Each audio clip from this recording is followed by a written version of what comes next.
Welcome to the deep dive. Great to be here. So today we're diving into something pretty surprising, the Big Lots comeback. Yeah, after that bankruptcy late in 2024, not many expected this, but, well, 219 stores are reopening. Exactly. Under new owners, variety wholesalers, we've been, sifting through the news, financial stuff, industry reports. Trying to piece together how this actually happened. Right. Our mission here is, well, to figure out how this deal saved so many stores from just vanishing and what the future might look like for this, well, revitalized brand. It really was a roller coaster. Remember that Nexus Capital Management deal? Yeah, that collapsed in December 24. Looked like game over then. Total liquidation seemed, well, pretty much inevitable. But then, Then, kind of out of nowhere, early 2025, Gordon Brothers jumps in. A real 11th hour move. and they bought what exactly? Not the whole company. No, and that's the key thing. It was an asset acquisition. They got the Big Lots name, the brand, the inventory they had left, and, importantly, select store leases. Ah, so not all the baggage. Precisely. They didn't take on all the old debt, and then almost immediately they transferred those assets straight over to Variety Wholesalers. Okay. So Variety Wholesalers gets a cleaner start. Let's talk at the scale here. 219 stores, that's significant.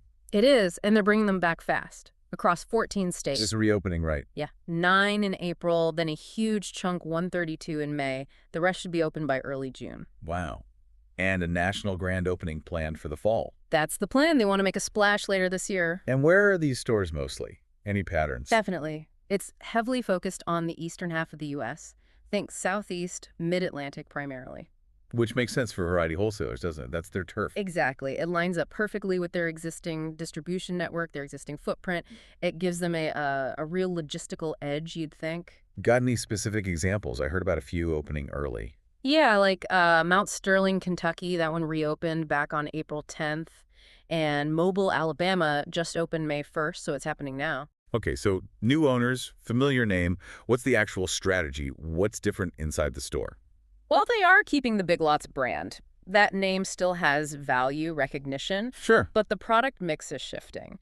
Less emphasis on furniture, which was a big part of the old Big Lots. Okay, so what are they focusing on instead? More family apparel. They're even mentioning brands like Tommy Hilfiger, plus electronics, those closeout deals Big Lots was known for, and home essentials. Sort of a brands for less idea? That seems to be the mantra, yeah. Brands for less, everyday low pricing, trying to hit that value spot. But, I mean, that space is crowded, isn't it? Oh, incredibly. You've got the dollar stores, Dollar General, Dollar Tree, Family Dollar. They're everywhere. And the off-price guys. Right. Ollie's Bargain Outlet is a huge one. TJX companies like TJ Maxx and Marshalls. And interestingly, Ollie's actually picked up 63 of the former Big Lots leases themselves. Wow, okay, so direct competition right there, maybe even in the same shopping centers. Could be. Very direct. Plus, you can't forget the giants Walmart and Target are always competing on price and essentials. So it sounds like a tough fight. Which brings us to the challenges, I guess. Yeah, I mean, the biggest one is obvious. Can they make money where the original company couldn't? Especially with that different product mix. Yeah. And integrating 219 stores quickly. That's a huge operational lift. Huge. Managing new suppliers, new categories, getting store layouts right. And then there's the brand perception. You mean lingering negativity from the bankruptcy? Potentially, yeah. They need to convince shoppers this isn't just the same old story. And what about the people? The employees? That's a really critical point, and maybe a sensitive one. We're hearing reports, maybe just anecdotes at this stage, but it sounds like former employees have to reapply for their jobs. Oh, not just automatically rehired. Apparently not. And there are whispers about potential pay adjustments, maybe lower pay in some cases. That could definitely impact morale, getting operations running smoothly again. Absolutely. How they handled that human element, the rehiring, the compensation, it's going to be really crucial for customer experience too. So wrapping this up, the really big question is, can Variety Wholesalers actually blend that Big Lots name recognition they bought with their own discount model and make it stick this time?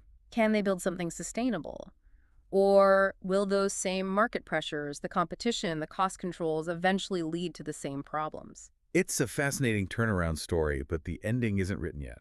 Not at all. And maybe a final thought for you listening.